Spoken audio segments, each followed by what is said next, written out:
Hello, thank you for joining me to learn more about CEA's Signature Internship Abroad program. I'm Cynthia Engel, the director of our Internships Abroad at CEA. I've been engaged in the internship niche of international education for over 20 years because of the power living and working abroad had on my own clarity and sense of purpose. Fast forward to today, and I'm honored to have had the opportunity to design this internship program. I remain inspired by every student who chooses to cross the threshold of interning abroad and make the most of these experiences. I've broken this training into 4 parts. First, we'll explore the landscape of career readiness and the pressures both students and universities are facing today. From there, I've put together 3 additional trainings that explore the structure of our Signature Internship Abroad program by walking through each component of our program. First, the landscape, which is this. And then the next 3 are the placement process, the internship and course experience abroad, and the re-entry and integration process. Collectively, these 3 form the journey to career readiness. So first is an overview exploring the driving force behind internships. As higher education becomes more expensive, there's an increasing focus on the return on students' investments in their university studies, and we as university educators are feeling the pressure to demonstrate that. In our efforts to deliver measurable outcomes, we're seeking a variety of initiatives, including badging and a focus on teaching practical skills versus conceptual ideas. We're being challenged to matriculate students with technical expertise with the ultimate goal of narrowing what has been labeled as the skills gap between employer expectations and student readiness for the workforce.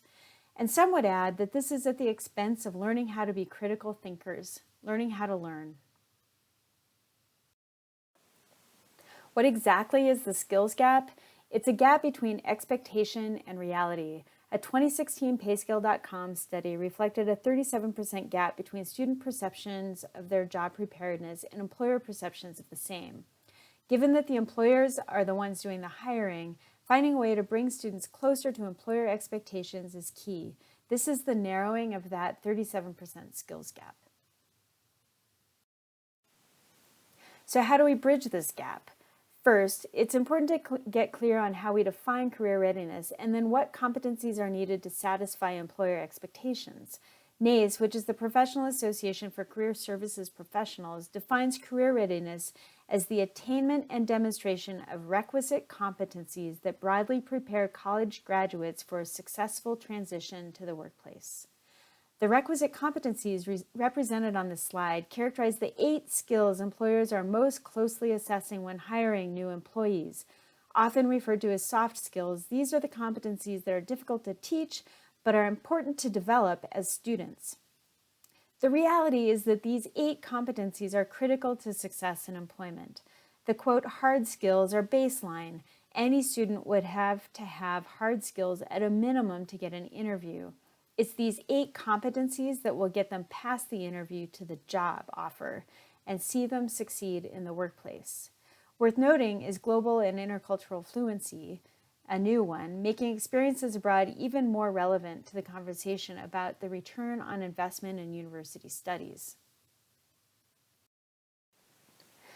So we've now defined career readiness and the competencies needed to succeed in launching a career, which can in turn provide us with the tools to demonstrate a return on an investment in higher education without necessarily having to compromise on some foundational philosophies in education regarding the value of teaching students critical thinking skills versus vocational skills.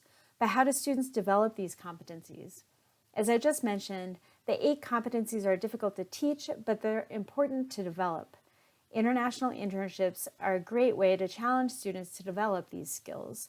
They provide students an opportunity to take advantage of what they already know, strengthen their existing competencies while developing new ones, and continue to acquire the technical skills and social capital that they do need to get a job. Next is getting clear on what characterizes a quality international internship. While there are now scores of opportunities to intern abroad, what's critical is identifying some core components that increase the likelihood the student will be able to maximize the learning potential from these experiences. Any international internship should set the student up to engage more deeply in their host culture by inviting them to work independently and one-on-one with local colleagues so that they step outside the bubble of living their abroad experience in parallel with their U.S. university peers. It should have learning objectives that are intentionally designed to refine the career competencies, not just the hard skills, because these career competencies, as we've discussed, are most important to getting their job. And it should have a structure set up to support students in expanding their emotional intelligence, their ability to process and integrate these experiences. Given all that we're hoping for students to gain out of this, they should be no less than 6 weeks, and preferably 8 weeks or longer, so that they have the time to integrate with their new colleagues abroad and then connect the dots between the experiences themselves and how they can translate them more broadly back to their career transition back here in the US. So now you have a sense of the momentum driving international internships and some core components that support student success in their career development journey. Next, we'll learn more about CEA's signature internship abroad program model in the 3 following sections.